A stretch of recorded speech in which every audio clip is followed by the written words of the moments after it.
Welcome to Wheel Talk. I'm Rakapa Sadai. Today we're going to talk about the Eye of the World Chapter 8, A Place of Safety. This chapter introduces us to Angreal. Hell yeah! Okay, spoiler-free recap. Rand has brought Lan and Moiraine to the Wine Spring Inn. They get upstairs to the room where Tam is. Bran and Tom are there. Tom's like, I'm gonna make sure no one stole my cloak. See ya. He leaves. Moiraine makes Tom uncomfortable, but we knew that. Lan is like, I don't like that guy. I didn't see him last night. Bran says, oh, he was there. Rand's like, oh, you know who cares about that right now? No one. Moiraine, can we talk about my dad who is dying? Moiraine says to Bran, leave me, Master Alvier. The only thing you can do now is get in my way. Which is pretty shady. Bran doesn't love being ordered around, but he's like, come on, Rand, there's stuff you can help me with. Rand is like, please, can I stay? You won't even know I'm here. He's my father! Bran's like, okay, crazy. Moiraine is completely focused on Tam. She's like, yes, you can stay, sit with Lan, whatever. Master Alvier, you need to get out. This is not a gathering hall. He goes. Moiraine closes her eyes and sets her hands on Tam's chest. Rand watches her and he's just waiting for something to happen. He expects lightning or thunder or something. But Moiraine is just like,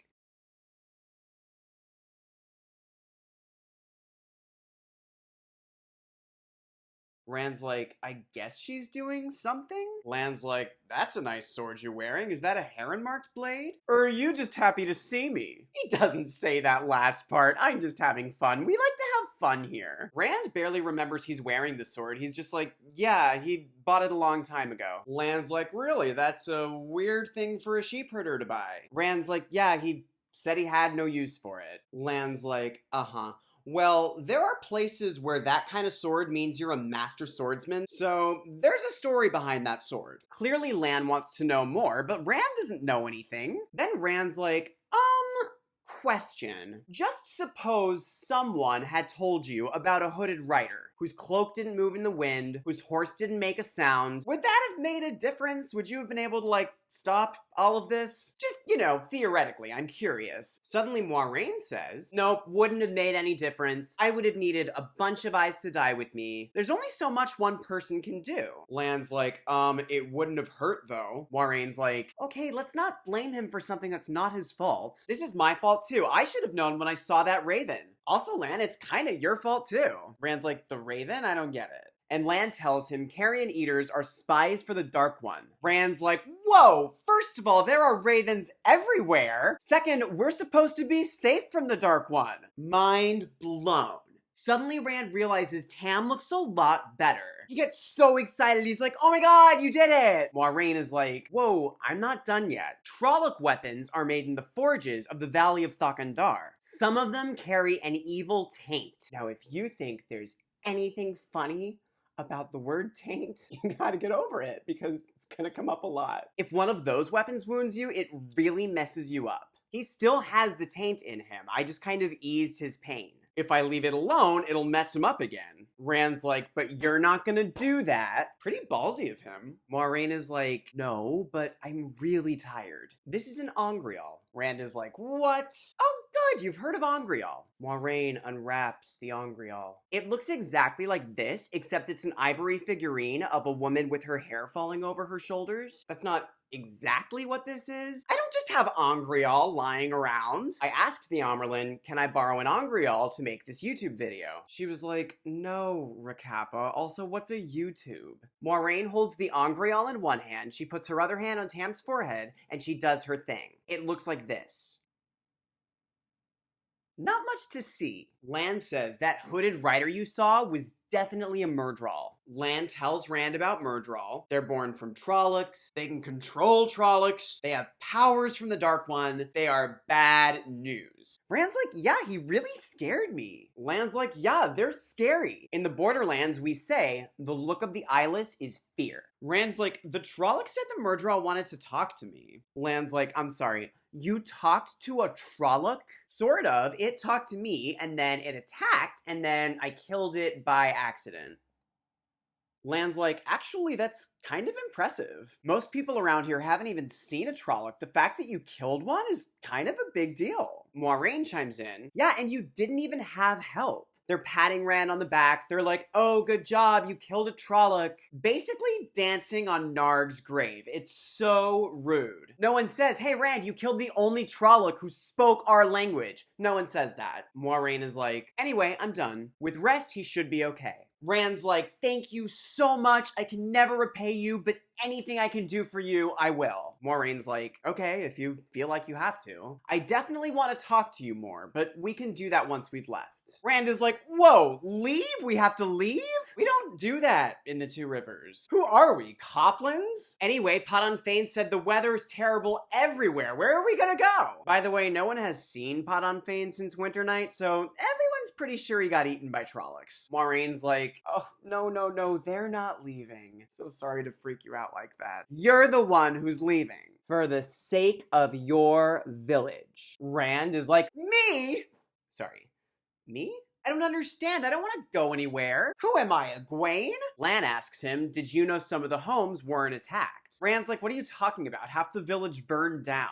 Lan says, yeah, but they weren't interested in everyone. 2 farms were attacked, yours and the Abaras. The Abaras weren't home because of Winter Night. A lot of lives were saved last night because the Myrddraal didn't know about Beltane celebrations. And this is the overall moral of the series. Partying saves lives. I'm kidding, but in this case it saved a lot of lives. Lan says that in Emond's Field, the Trollocs' main target was the blacksmith's house and the coffin house. Moiraine says, yeah, the Trollocs weren't just killing at random. They had a purpose. They were after young men of a certain age who live near Emond's Field. Rand's like, is Perrin okay? What about Bancroft and Lem Thane? They all saw the Fade too. Also, they're all my age. Moiraine's like, Perrin's okay. And the Craws and the Thanes are fine. The Trollocs were not after them. Also, they're not quite your age. Ban is 10 months older than you, and Lem is 8 months younger. Rand's like, okay, stalker. He doesn't say that, but he thinks it. You, Mat, and Perrin are within weeks of each other, and you're the ones the Myrddraal wanted. In one of you, or all 3, there's something the Dark One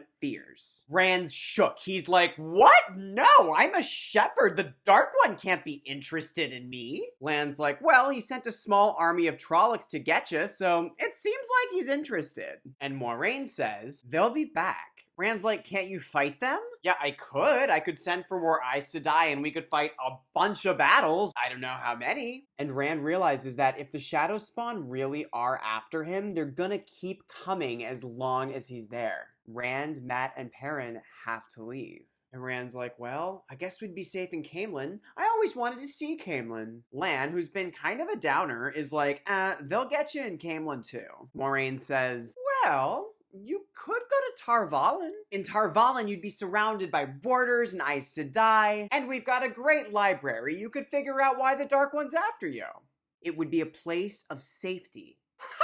That's the name of the chapter! Rand's like, when is my dad gonna be up? Because I have to at least tell him. And Moiraine's like, he's gonna be out for a while, and I'm leaving early this evening. Just leave him a note, no big deal. Rand does not love that, but he's like, hey, I guess I'd better go find Mat and Perrin. Oh, don't worry, I'm on it. Don't tell anyone about this. I'll have Mistress Alvear send you some food. Rest up. She and Lan leave. After a little while, Bran and Meryn Alvear come in. Mistress Alvear has a tray of food. She says to Rand, don't you wake your dad up. Mistress Moiraine says he needs rest. Bran's like, you should really be calling her Moiraine Sedai. Meryn's like, why don't you just let me worry about Moiraine Sedai? Rand asks Bran what happened last night. The mayor confirms Moiraine's story. Rand's like, okay, so she's telling the truth. That's not what I wanted to hear. Bran and Meryn are like, Rand, you should sleep. There's a bed in the next room. Rand's like, I would rather stay here. They leave. Rand says to himself, he's my father. He's my father. I'm gonna stay awake until he wakes up, and then we're gonna talk. Oh, stay awake until he wakes up. And then he falls asleep. That's the end of the chapter! We did it! This ends the spoiler-free part of Wheel Talk. The next part of the video is the 13th Depository. I'm going to dive deep, and there might be spoilers. I'm going to assume you've read all of the books. If you haven't read the whole series, I recommend not watching this part. I don't want to spoil the books for you. We don't spoil the Wheel of Time. No.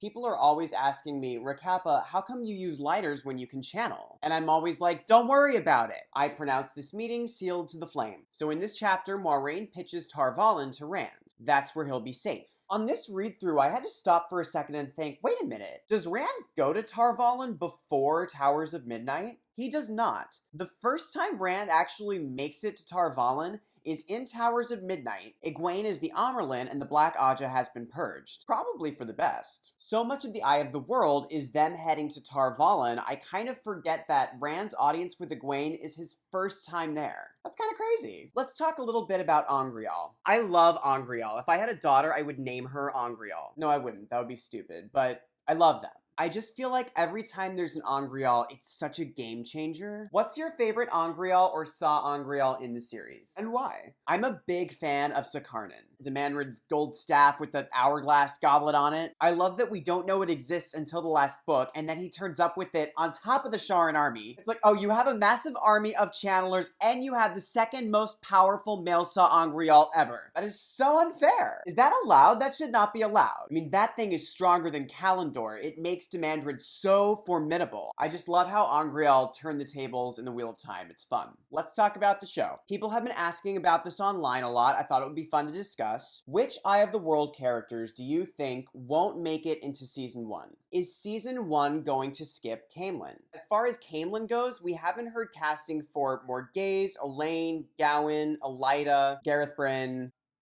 Galad. I forget about Galad. If they have cast those characters, I don't know why they wouldn't tell us. They could do it without all those characters, but with none of them having been announced, it seems like they might be skipping Caemlyn. I also just listened to an interview where Rafe brings up that it's very hard to bring on a main character for one episode. Logistically, it doesn't make sense. I don't think we need it. It's not that I don't love Caemlyn. We all love Caemlyn. I just think we have plenty of story to cover and we can save Caemlyn for later. Nothing really happens except that Elaida has her foretelling. From this day, Andor marches toward pain and division. The shadow has yet to darken to its blackest. Where the world has wept one tear, it will weep thousands. Pain and division come to the whole world, and this man stands at the heart of it. We already kind of know all of this. She talks about how division is coming to Andor, but Andor's already divided. Everyone's either super for Morghese or super against her. It does start Elaida down a path of investigating Rand, but there are plenty of ways Elaida can find out what's going on. Elaida doesn't even need to have Rand there to have a foretelling about him. So I do think they'll skip Caemlyn because I think they'll be saving themselves a lot of trouble, and I just don't think we need it. But if you think we need Caemlyn, if you think we need Elaida's prophecy, I'm very curious, let me know. I will say this. If Season 1 doesn't give us Min, Elaine, Morghese, Elaida, I'll be okay with it. But they had better not cut Gawain Trakand from Season 1 because he is my favorite character in the Wheel of Time, hands down. I'm kidding, he's not. This has been super fun, thank you for watching. I'm having so much fun with these. Next week is Chapter 9, Tellings of the Wheel. If you have thoughts about the chapter or anything you'd like to discuss in the 13th Depository, let me know in the comments, or you can email me at letsgetwheel@gmail.com. If you could like the video, subscribe, it really helps, and I appreciate it. If you don't, I still love you, we're cool. This time. Until next week, friends, walk in the light and keep it wheel. Is next week the Weep for Manetheren speech? It is! Oh my god, next week is Weep for Manetheren.